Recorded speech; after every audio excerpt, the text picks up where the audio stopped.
자, 한편 이낙연 전 대표에게 야권이 아닌 여권 내 다른 후보들의 공세 또는 여권 내 다른 인물들의 공세가 이어지고 있어서 눈길을 끌고 있습니다. 이낙연 후보를 향한 공격은 민주당 그리고 민주당 밖에서도 나왔는데 그 모습 먼저 보시죠.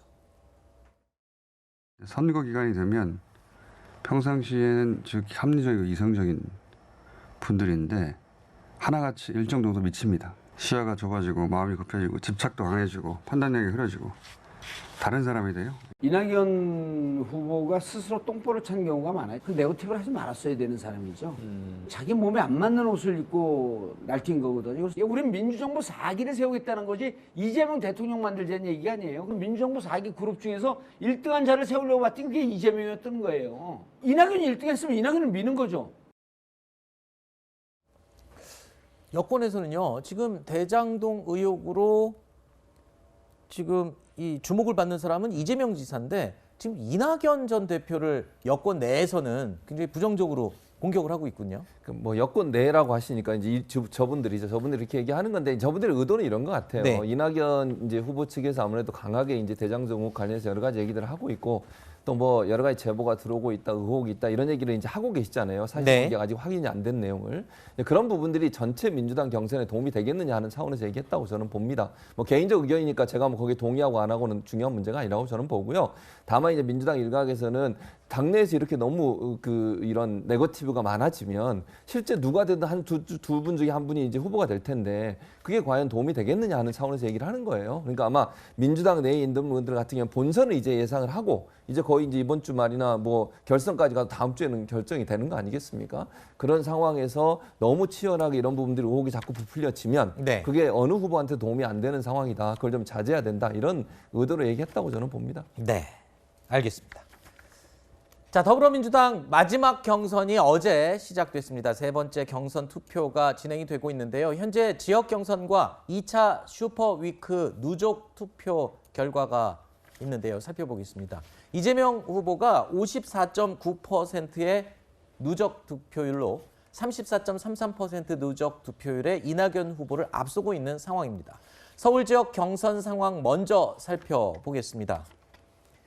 자, 권리당원 투표율이 42.75%, 그리고 이 대의원 투표율은 68.64%로 나타났습니다. 3차 선거인단 투표율이 70.13%인데요. 제외국민 투표율은 78.74%입니다. 자, 3차 선거인단 투표율이 70%를 넘으면서 경선 참여 열기가 다시 뜨거워지고 있다, 이런 이야기가 나오고 있는데요.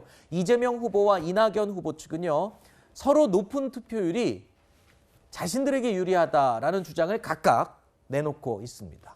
자, 어떻게 보십니까? 이게 뭐 본인이야 당연히 지금 막판 스포트를 하는 상황이니까 이렇게 얘기를 할 텐데 뭐 둘 다 저는 가능성이 있다고 봐요. 그러니까 그렇죠. 지금 이재명 후보 측에서 뭐라고 그러냐면 위기에 처해 있는 1등 후보를 지켜야 된다고 결집을 하고 있다, 이렇게 지금 전망을 네. 하고 있는 것이고, 그리고 이낙연 후보 측에서는 당심이 변하고 있다. 이제 대장동 의혹 관련해서 사람들의 생각이 많이 바뀌고 있고 안정감 있는 본인한테 지지하기 위해서 사람들이 몰려들고 있다는 건데 이건 뚜껑을 열어봐야 돼요, 사실은. 3차 선거인단이 실제 1, 2차를 뒤집어 엎을 정도로 선거인단 규모가 큰가요? 그렇게 크진 않아요. 지금 70% 정도가 끝났어요. 30% 네네. 정도 되는 거거든요. 아하. 그래서 정말 그 이낙연 후보가 역전을 하니, 그러니까 역전보다 이낙연 후보 입장에서 뭐냐면 과반수 저지예요. 아하. 그러니까 이낙연 후보는 그렇죠. 그럼 지금 결선을 가게 역전에, 되니까요. 그렇죠. 역전을 지금 염두에 두고 얘기하는 게 아니라 네. 지금 54% 정도 되는 거잖아요. 55 정도 되는데 그거를 떨어뜨려서 49.99만 만들어도 한 번의 기회가 있는 거잖아요. 그러니까 그렇죠. 이낙연 후보 측에서는 지금 현재 1, 2위가 바뀌는 걸 원하는 게 아니고 네네.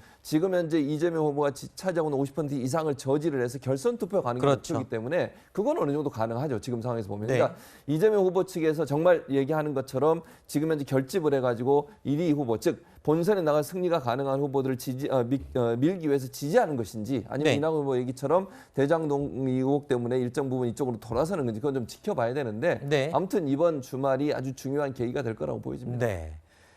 아직은 모든 투표가 끝나지 않았습니다. 하지만 이재명 후보가 지금까지의 성적으로만 본다면 본선 진출이 가장 유력한 상황이죠. 하지만 본선에 가더라도 대장동 개발 특혜 의혹은 아직은 해소되지 않을 것으로 전망이 나오고 있습니다. 이에 대해서 같은 당 박용진 후보가 이런 얘기를 했습니다. 처음에 이재명 후보가 나는 이런 한 푼 받은 거 없다고 그러고 누가 이런 한 푼 받았냐고요. 그걸 얘기를 하는 게 아니라 왜 민간 합동 개발을 가지고서 이런 일이 벌어졌는지를 되짚어 봐야 되는 것 아니냐. 이재명 후보가 다 책임져야 될 상황이다. 뭐 이런 거에 나오면 저는 이재명이 아니라 민주당이 다 죽는다고 봐요. 이거는 여야의 문제가 아니고 우리 국민들이 갖고 있는 아주 본원적인 분노의 문제예요. 땅에 대한 문제. 그러면은